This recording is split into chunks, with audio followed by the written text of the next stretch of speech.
कैसे हैं आप? उम्मीद करता हूँ स्वस्थ होंगे, सकुशल होंगे और बेहतर होंगे और अपनी पढ़ाई पे फोकस होंगे दोस्तों। आपको पता है कि यूपीएससी का रिजल्ट आ चुका है और लोगों में जोश होगा, बधाइयाँ दी जा रही होंगी सफल अभ्यर्थियों को। तो मैं बस इतना ही कहूँगा दोस्तों कि आप भी उस सूची में अपना नाम सुनिश्चित करें, कठिन परिश्रम करें और सही दिशा में जो है मेहनत करें। जहाँ से भी आपको, चाहे ऑफलाइन चाहे ऑनलाइन, जहाँ से भी आपको स्रोत मिले, अच्छे स्रोत मिले, अच्छा कंटेंट मिले, आप उस पर जम के तैयारी करें दोस्तों। और एक दिन आप भी जो है इसी लिस्ट में अपना नाम शामिल करें, ठीक है। इसके लिए शुभकामनाएं दोस्तों। और मेरे साथ आप पढ़ रहे हैं दोस्तों मॉडर्न हिस्ट्री, और मॉडर्न हिस्ट्री में हम देख रहे हैं कि किस तरह जो है अंग्रेज़ों ने, ईस्ट इंडिया कंपनी ने दोस्तों भारत की कृषि व्यवस्था पर और उद्योग व्यवस्था पर प्रभाव डाला, उसको जो है पूरी तरह से बर्बाद करके रख दिया। ब्रिटेन में जहां औद्योगिकरण फल फूल रहा था, वहीं जो है भारत में अनौद्योगिकरण आपने देखा। इसकी पिछली क्लास में आपने देखा कि किस तरह जो है क्या क्या चीज़ें घटित हुई और किस तरह जो है भारत के ही माल का दोहन करके उन्होंने अपने औद्योगिकरण को मजबूत बनाया। अब दोस्तों आगे इसी में एक चैप्टर और था, वो था जो है धन का बहिर्गमन, उसको पढ़ेंगे। और उसके साथ ही हम शुरू करेंगे एक नया टॉपिक भी, 1857 की क्रांति। तो आइए दोस्तों शुरू किया जाए। जिस टॉपिक के साथ हमको शुरू करना है वो टॉपिक है धन का बहिर्गमन। बहिर्गमन, ये इसको कहते हैं drain of wealth. Drain of wealth, ठीक है। धन का बहिर्गमन मतलब भारतीय धन का विदेश में जाना, ठीक है। आइए दोस्तों इसको देखते हैं कि सबसे पहले इस कॉन्सेप्ट को प्रतिपादित किसने किया कि भारत का धन जो है विदेशों में ले जाया जा रहा है। सबसे पहले इस बात को किसने रखा, कौन सा भारतीय ऐसा था जिसने जो है इसको सबसे पहले रखा? तो इसको रखा दादा भाई नौरोजी ने, grand old man of the India, the grand old man of India, इनको इस नाम से भी पुकारा जाता था, the grand old man of India. तो इन्होंने रखा जो है सबसे पहले इसका कॉन्सेप्ट, और इसके ये काफी जो है प्रखर प्रतिपादक थे, मतलब बहुत मुखर होके इन्होंने ये बात रखी, प्रखर प्रतिपादक थे, ठीक है। दादा भाई नौरोजी, क्लियर हुआ। इन्होंने कुछ पुस्तकें पढ़ी और उसमें इस चीज को जो है इन्होंने परिभाषित भी किया और रेखांकित किया। इनकी कुछ पुस्तकों के नाम हैं दोस्तों, इंग्लैंड डेप्ट टू इंडिया, इंग्लैंड डेप्ट टू इंडिया। अब यहाँ देखिए किताबों के शीर्षक से ही आपको पता चल जाएगा कि ये क्या कहना चाहते थे, ठीक है। इंग्लैंड डेप्ट टू इंडिया, इंग्लैंड ने क्या किया, कर्जा दिया, किसको, भारत को। दूसरी पुस्तक इनकी है बहुत फेमस, जिसमें इन्होंने ये कॉन्सेप्ट दिया धन के बहिर्गमन का, वो पुस्तक कौन सी है दोस्तों? Poverty and un British rule in India, poverty and un British rule, un British rule in India, poverty and un British rule in India, ये है इनकी दूसरी पुस्तक का नाम, बहुत महत्वपूर्ण पुस्तक है, ठीक है। चलिए ये इनकी पुस्तकें हैं दोस्तों, इसमें इन्होंने अपने इस कॉन्सेप्ट को रखा, ठीक है। सबसे पहले इन्होंने, दादा भाई नौरोजी ने सबसे पहले इस सिद्धांत को कब और कहाँ रखा, तो ये आप नोट कर लीजिएगा दोस्तों। सबसे पहले 1867, 1867 में जो है इन्होंने सबसे पहले रखा था। कहाँ पर? लंदन में आयोजित ईस्ट इंडिया एसोसिएशन की बैठक में, ईस्ट इंडिया एसोसिएशन की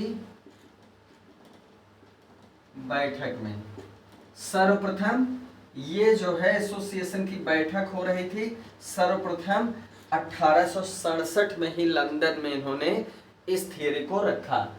किस चीज को? ड्रेन ऑफ वेल्थ को। क्लियर हुआ? चलिए, एक ये फैक्ट हो गया, इनकी पुस्तकें हो गई। सबसे पहले रखा किसने? दादा भाई नेरोजी ने। कब रखा? ये आपके सामने है, इसको नोट आउट कर लीजिएगा, इसको आप नोट कर लीजिएगा इस फैक्ट को। चलिए आगे इस थियरी में हमको देखना है दोस्तों, इसके अलावा भी कुछ लोग थे जिनका योगदान था इस थियरी में, ठीक है, वो भी हम लोग देखेंगे। इसके अलावा भी जो है कुछ लोग शामिल थे जिनके बारे में आपको जानना आवश्यक है। चलिए, इनका स्टेटमेंट है दोस्तों, जब इन्होंने धन के बहिर्गमन का सिद्धांत दिया तो इनका एक स्टेटमेंट है कि भारत का धन, ये क्या कहते हैं, भारत का धन क्या होता है? विदेश जाता है और वही धन क्या होता है? ऋण के रूप में वापस आ जाता है। मतलब ये क्या कहते हैं इस थियरी के व्याख्या में? कहते हैं कि भारत का, इसके पहले आपने देखा कि किस तरह भारत का धन बाहर जाता है या विदेश जाता है, तो इनका कहना ये था कि भारत का धन विदेश जाता है या ब्रिटेन जाता है और वहां से फिर वो वापस तो आता है लेकिन ऋण के रूप में आता है। हमने बताया था पिछली बार कि रेलवे में किस तरह जो है जो पूंजी लगी उस पर ब्याज के रूप में, या भारत सरकार के सार्वजनिक ऋण के रूप में किस तरह पैसा आ रहा है, तो उससे अर्थव्यवस्था को कोई फायदा नहीं हो रहा बल्कि अर्थव्यवस्था ऋण के कुचक्र में फंस रही है।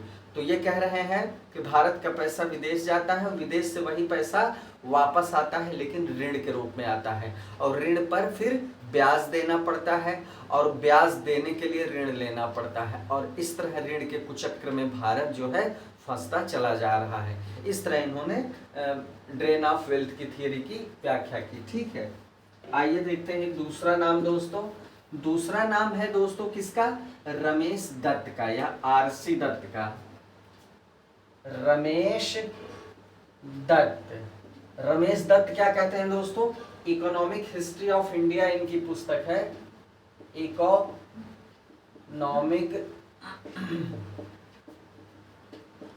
हिस्ट्री ऑफ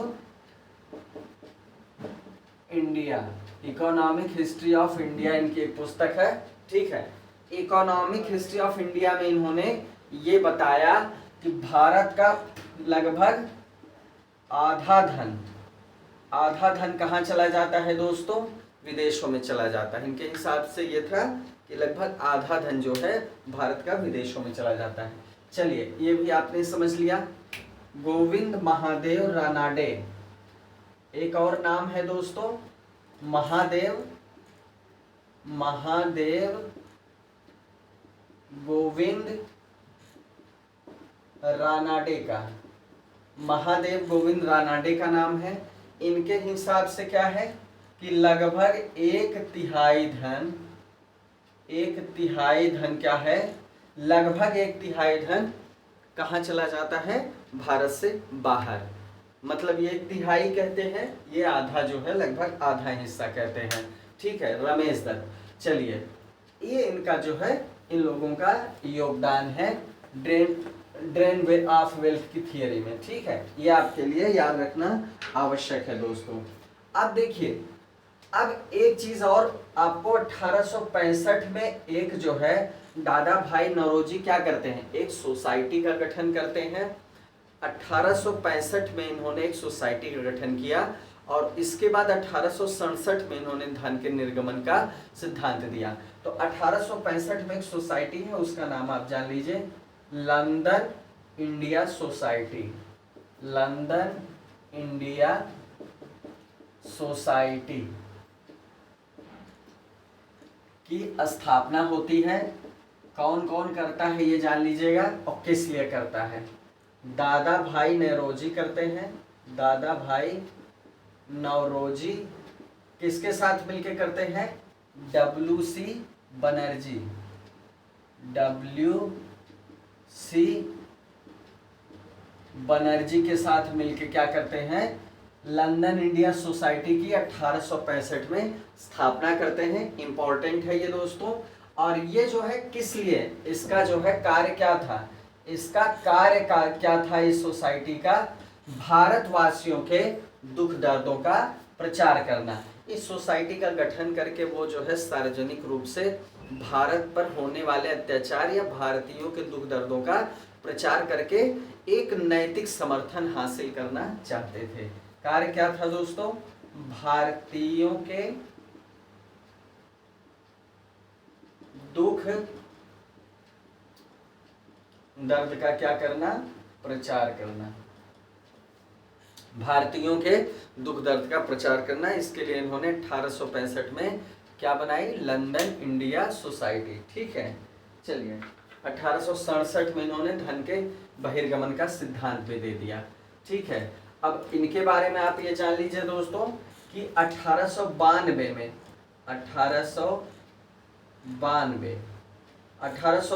में क्या होता है, ये लिबरल पार्टी का इनको टिकट मिलता है।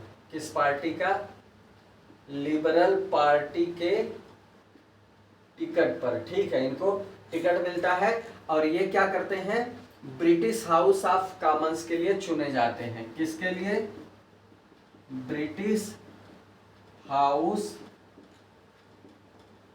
ऑफ कॉमन्स, इसके लिए चुने जाने वाले ये प्रथम भारतीय थे। चुने जाने वाले प्रथम भारतीय थे, मतलब ये पहले ऐसा कोई भी भारतीय जो ब्रिटिश हाउस ऑफ कॉमन्स में चुना गया, ठीक है, वो कौन था, दादा भाई नौरोजी थे। ठीक है, ब्रिटिश हाउस ऑफ कॉमन्स के एक जो है क्या थे, सदस्य थे और ये प्रथम भारतीय थे।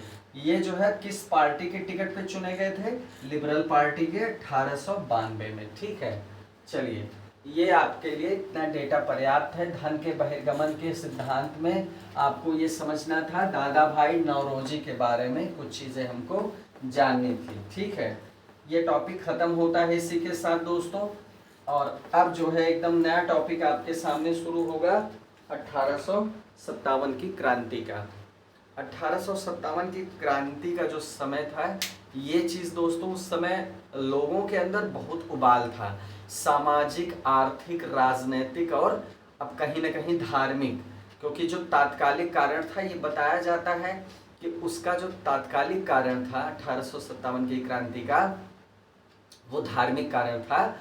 उसमें ये था कि जो है जो नई कारतूस आई थी उसमें गाय और सुअर की चर्बी लगी हुई थी, जिसको दांत से, जो उस समय कारतूस को दांत से जो है खोलना पड़ता था।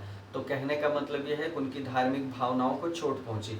देखिए दोस्तों, हिंदुओं के लिए गाय की जो है चर्बी एक तरह से बहुत ही बड़ी बात हो जाएगी, क्योंकि गाय उनके लिए बहुत पवित्र है, माँ के समान होती है। तो अगर उसकी चर्बी को उनको मुँह से काटना पड़ेगा तो उनके लिए ये बहुत ही जो है असहज स्थिति होगी।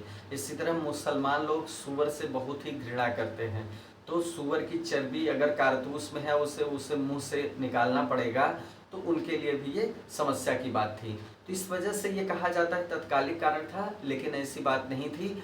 पब्लिक के बीच दरअसल इतना ज़्यादा असंतोष फैल चुका था, राजनीतिक असंतोष, आर्थिक असंतोष, आर्थिक रूप से भी वो जो है कहीं न कहीं कमज़ोर कर रहे थे भारतीय समाज को, भारतीय कृषि को, भारतीय उद्योग धंधों को।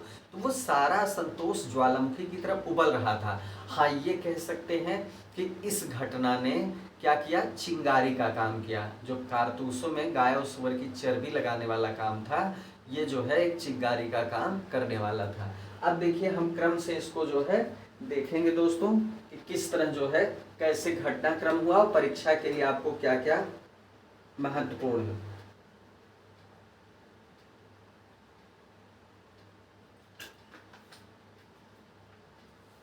आइए देखते हैं दोस्तों।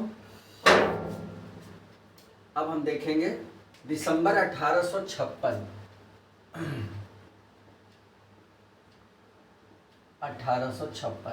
ये दिसंबर 1856 की बात है।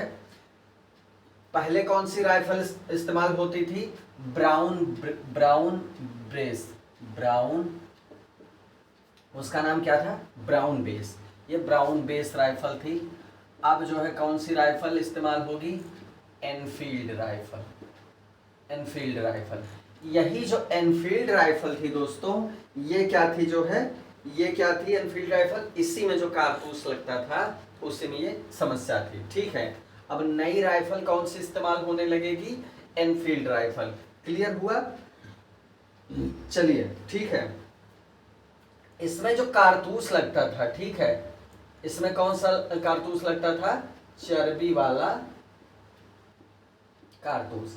इसमें चर्बी वाला कारतूस लगता था। तो बंगाल की सेना में, कहाँ की सेना में, बंगाल की सेना में अफवाह फैलती है। किसकी सेना में, बंगाल की सेना में अफवाह फैलती है कि इसके जो है कारतूस में किसकी चर्बी लगी है, गाय और सुअर की। ठीक है, गाय और सुअर की चर्बी लगी हुई है। अब इसके बाद क्या करते हैं, अधिकारियों तक ये बात आती है तो अधिकारी जो है ये मतलब ये प्रयास नहीं करते कि इसकी जांच की जाए, क्या ये सच है क्या गलत है, और उन जो है सैनिकों के असंतोष को जो है खत्म किया जाए। वो बिना कुछ बात किए ही इसको जो है अफवाह मान के खंडन कर देते हैं। इससे असंतोष और बढ़ जाता है। क्लियर हुआ, तब जो है सैनिकों को ये भरोसा हो गया कि नहीं, इसका मतलब ये जो है बात सच है। अगर वो तुरंत खंडन कर दे रहे हैं और कुछ भी प्रयास नहीं कर रहे हैं कि जो है ये चीज़ क्लियर हो कि क्या बात है, तो उनको भरोसा हो गया कि हमारे धर्म के साथ मजाक किया जा रहा है। ठीक है, यहाँ तक बात समझ में आई दोस्तों। चलिए, अब उसके बाद क्या है, यही तात्कालिक कारण बनता है। अब 29 मार्च 1857 29 मार्च 1857 को क्या हुआ दोस्तों, बैरकपुर में, बैरकपुर में क्या हुआ दोस्तों, ये मेरठ की, ये कहां पर, ये है मेरठ। ठीक है, मेरठ में दोस्तों क्या हुआ कि बैरकपुर में जो है सैनिकों ने क्या किया, सैनिकों ने जो है कारतूस प्रयोग करने से मना कर दिया। सैनिकों ने कारतूस का प्रयोग करने से मना कर दिया। कारतूस का प्रयोग करने से इनकार कर दिया। क्लियर हुआ, कारतूस का प्रयोग करने से क्या कर दिया दोस्तों, इनकार कर दिया। अब इसके बाद क्या होता है, ठीक है, इसके बाद क्या होता है, महत्वपूर्ण कारण इसको माना गया कि जो है ये चर्बी वाले कारतूस है, लेकिन मैंने आपको बताया कि ऐसा कुछ नहीं था, सामाजिक, आर्थिक और राजनीतिक कारण थे। ठीक है, तो ये 29 मार्च 1857 का दिन याद करने की जरूरत है आपको। इसी दिन जो है बैरकपुर में सैनिकों ने इनकार कर दिया था कि हम जो है इस कारतूस का प्रयोग नहीं करेंगे। ठीक है, आइए आगे का घटनाक्रम देखते हैं दोस्तों, क्रम से इसमें कौन कौन सी घटनाएं महत्वपूर्ण हैं और कौन कौन सी तिथियां महत्वपूर्ण हैं। 10 मई 1857 मेरठ, ये याद करने की जरूरत है आपको।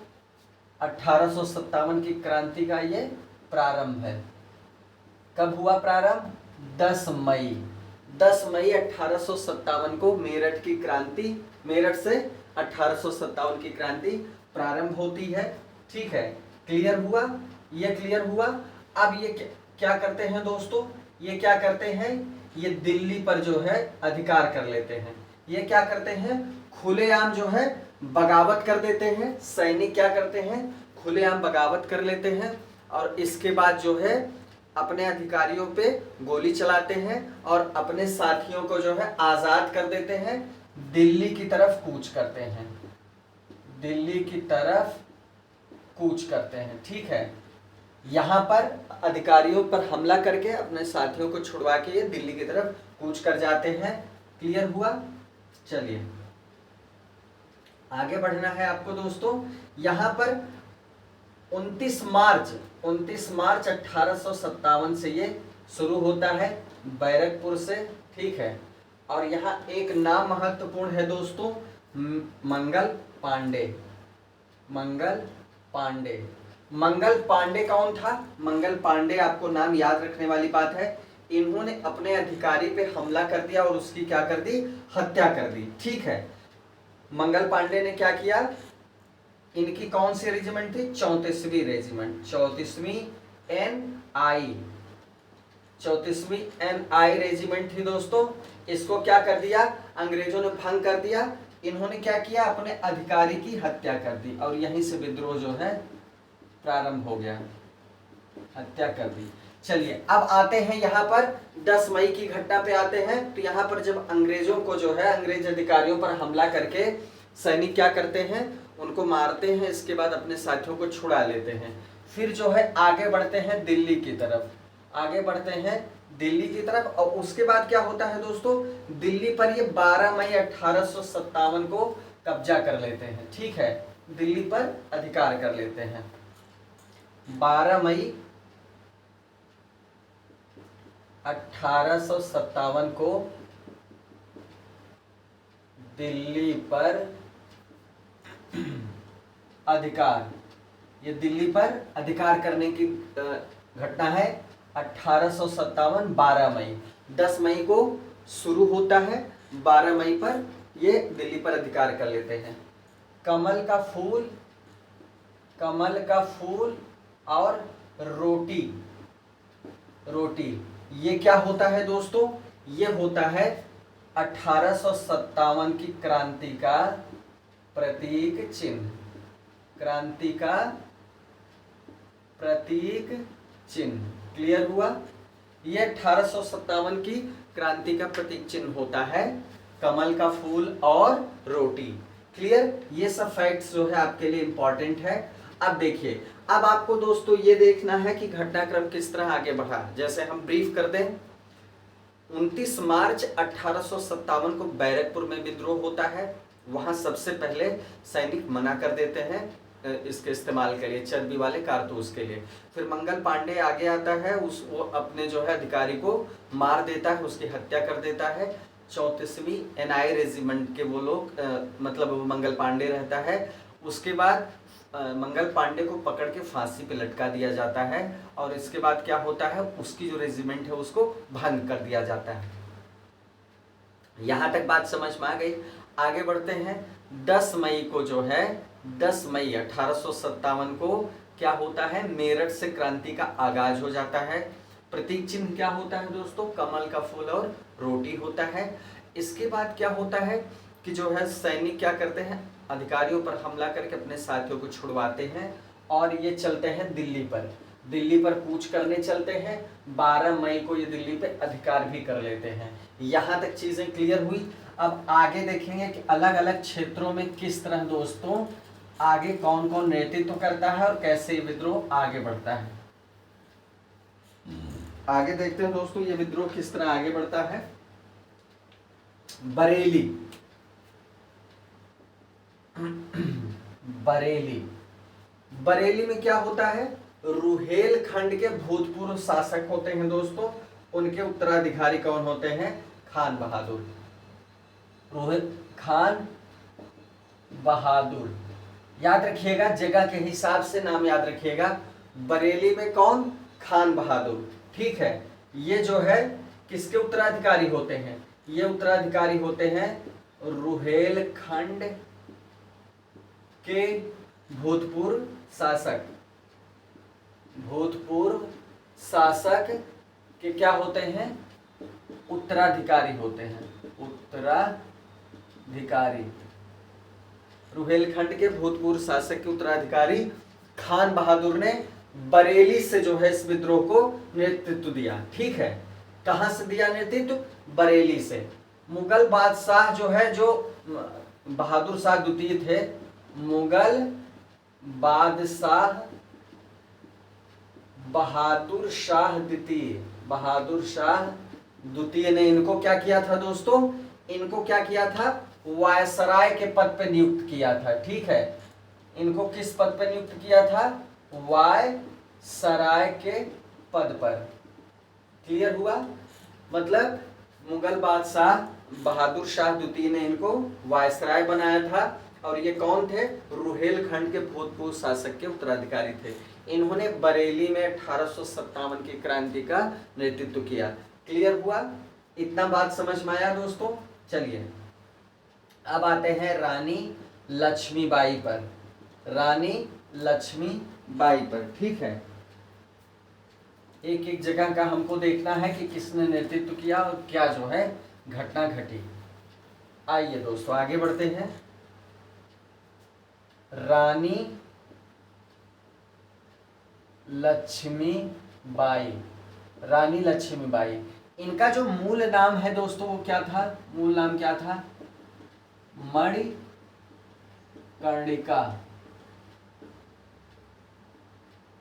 मणिकर्णिका, इसके नाम से मूवी भी है दोस्तों। ठीक है, तो मणिकर्णिका के नाम से मूवी भी बनी है। ठीक है, बॉलीवुड में। चलिए आइए देखते हैं रानी लक्ष्मीबाई का, देखते हैं घटनाक्रम। इनका जन्म दोस्तों 1835 में हुआ। 1835 में इनका जन्म हुआ और कहाँ हुआ? गोलघर में। गोलघर में हुआ। ये कहाँ है? वर्तमान में कहाँ है? वर्तमान में वाराणसी में है। कहाँ है दोस्तों? वाराणसी में है गोलघर। ठीक है, चलिए अब इनका जो है विवाह क्या हुआ? इनके पिताजी कौन थे? मोरोपंत थे। मोरोपंत थे और इन्होंने क्या किया? ये झांसी के जो महाराजा गंगाधर राव थे, गंगाधर राव, ये कौन थे? झांसी के महाराजा। झांसी के महाराजा कौन थे दोस्तों? गंगाधर राव। और गंगाधर राव से इन्होंने क्या कर दिया? शादी कर दी। ठीक है, इनके पिताजी मोरोपंत ने गंगाधर राव से शादी कर दी। बाद में उस समय लक्ष्मीबाई की उम्र 13 वर्ष थी। बहुत कम उम्र थी दोस्तों उस समय। शादी के वक्त लक्ष्मीबाई की उम्र 13 साल थी। ठीक है, अब इसके बाद क्या हुआ? इनकी मृत्यु कहाँ हुई? ग्वालियर में। लक्ष्मीबाई की मृत्यु कहाँ हुई? ग्वालियर में। इतनी चीजें आपको इनके बारे में पता है। इनके जो है जो पति थे उनकी मृत्यु हो गई। अब देखिए, अब आपको जानना है दोस्तों, ग्वालियर में इनकी समाधि भी स्थित है। रानी लक्ष्मीबाई की जो समाधि है वो ग्वालियर में ही बनाई गई है। ठीक है, ये इनसे जुड़े फैक्ट्स हैं दोस्तों। अब इनको जो है क्या होता है? इनको जो है लड़ना है किसके साथ? अंग्रेजों के साथ। उसका कारण क्या है दोस्तों? उसका कारण ये है कि जो है जब गंगाधर राव की मृत्यु हो गई तो ये विधवा हो गई। अब विधवा होने के बाद क्या हुआ दोस्तों? विधवा होने के बाद क्या हुआ कि रानी ने राजपाट संभालने की कोशिश की, लेकिन क्या हुआ कि उस समय डलहौजी का एक सिद्धांत था दोस्तों, आपने पढ़ा होगा, हमने पिछली क्लास में इसको पढ़ाया है, व्यपगत सिद्धांत। व्यपगत सिद्धांत जो हड़प नीति के नाम से ज्यादा प्रसिद्ध है। हड़प नीति कह सकते हैं, डॉक्ट्रिन ऑफ लैब्स।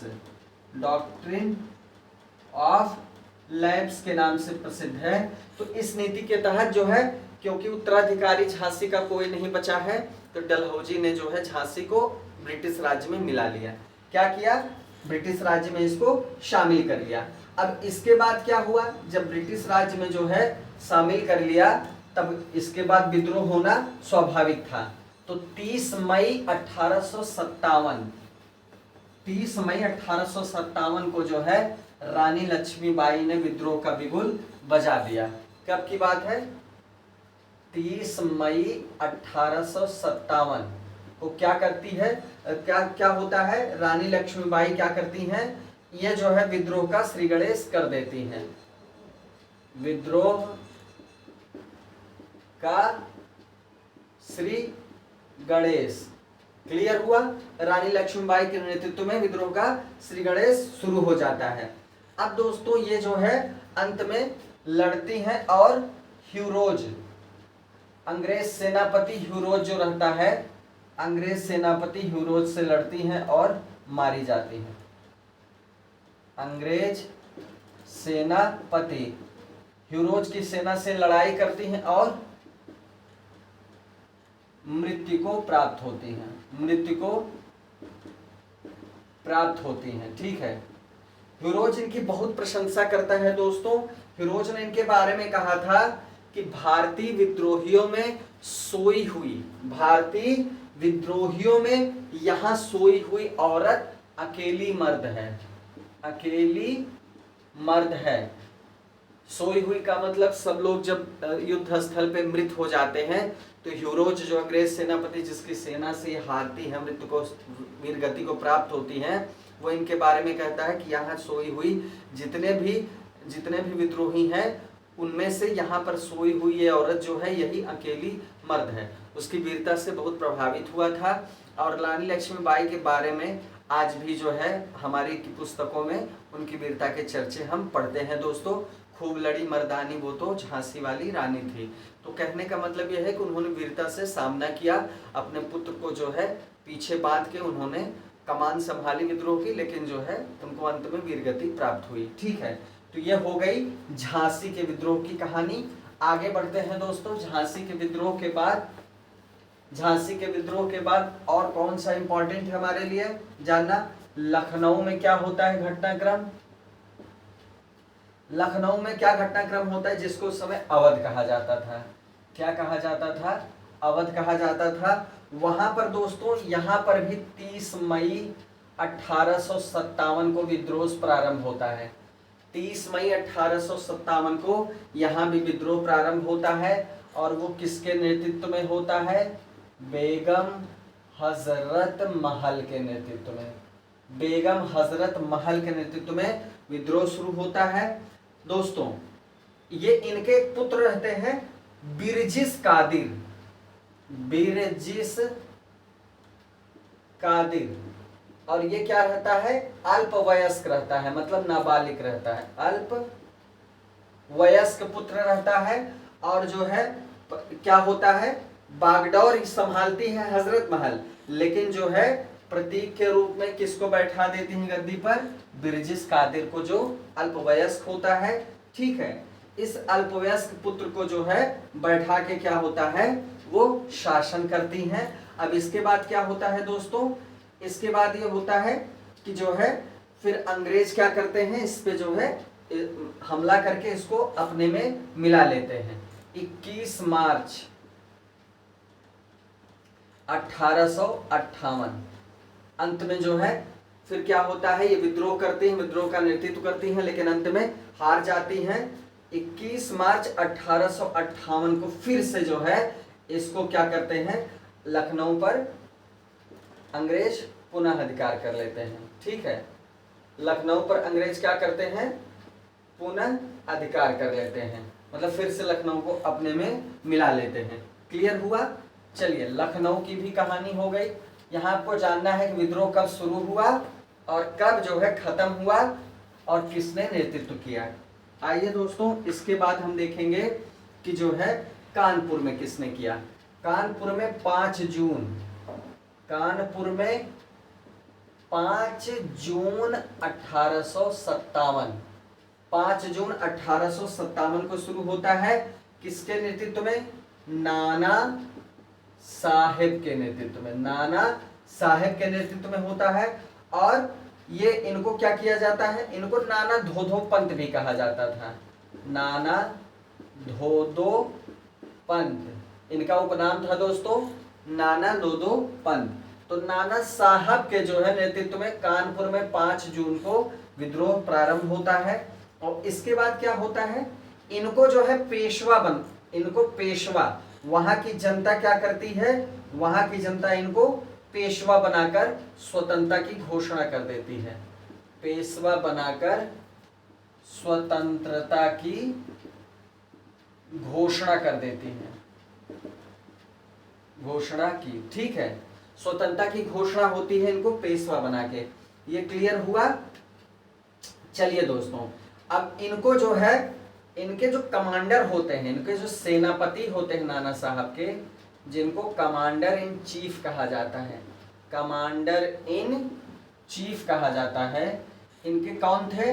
वो थे तात्या टोपे। मतलब तात्या टोपे ने भी इनकी जो है बहुत मदद की थी, जो इनके सेनापति थे। ठीक है, चलिए, क्लियर हो गया?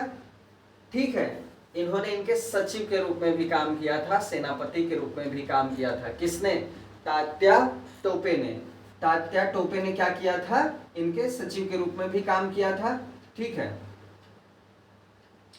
चलिए अब आगे बढ़ते हैं दोस्तों। अब आगे देखते हैं हम किसके बारे में देखेंगे? अजीमुल्ला खान, ये पूछा जाता है अजीमुल्ला खान कौन थे। अजीमुल्ला खान जो है नाना साहब के सहायक थे, ठीक है। अजीमुल्ला खान, अजीमुल्ला खान ये कौन थे, नाना साहब के सलाहकार, नाना साहब के सलाहकार थे, सलाहकार थे। क्लियर हुआ। चलिए तात्या टोपे को देख लीजिए दोस्तों, तात्या टोपे को।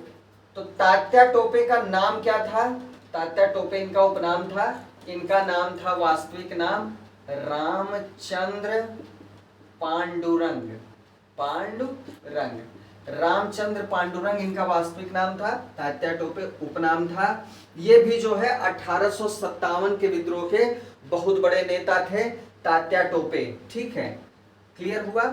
महाराष्ट्र में ये पैदा हुए थे, कहाँ पैदा हुए थे, महाराष्ट्र में पैदा हुए थे। और इनको फांसी कैसे दी गई दोस्तों, इनके एक दोस्त थे मान सिंह, मान सिंह, तो मान सिंह ने धोखे से इनको पकड़वा दिया और इनको जो है अंत में शिवपुरी ले जाके सैनिक अदालत में 1858 में क्या कर दी गई, फांसी दे दी गई। क्लियर हुआ। इस तरह इनका भी दमन हो गया। और आगे हमको देखना है दोस्तों, बिहार भी देख लेते हैं। बिहार में क्या होता है, बिहार में देख लेते हैं दोस्तों। 1857 में जगदीशपुर, जगदीशपुर में रहते हैं दोस्तों कुंवर सिंह, जगदीशपुर में कुंवर सिंह थे। तो ये कुंवर सिंह जो है ये कहाँ के थे दोस्तों, शाहाबाद जिला है, शाहाबाद, शाहाबाद जिला है जो आधुनिक बिहार में क्या है दोस्तों, वो भोजपुर कहा जाता है। आज के समय में उसको क्या कहा जाता है, भोजपुर जिला है। उस समय वो शाहाबाद जिला था। तो वहां से जो है कौन नेतृत्व करते हैं, कुंवर सिंह जगदीशपुर से नेतृत्व करते हैं विद्रोह का, ठीक है। और ये जो है काफी बुजुर्ग थे दोस्तों, 80 वर्ष की उम्र के थे, ठीक है।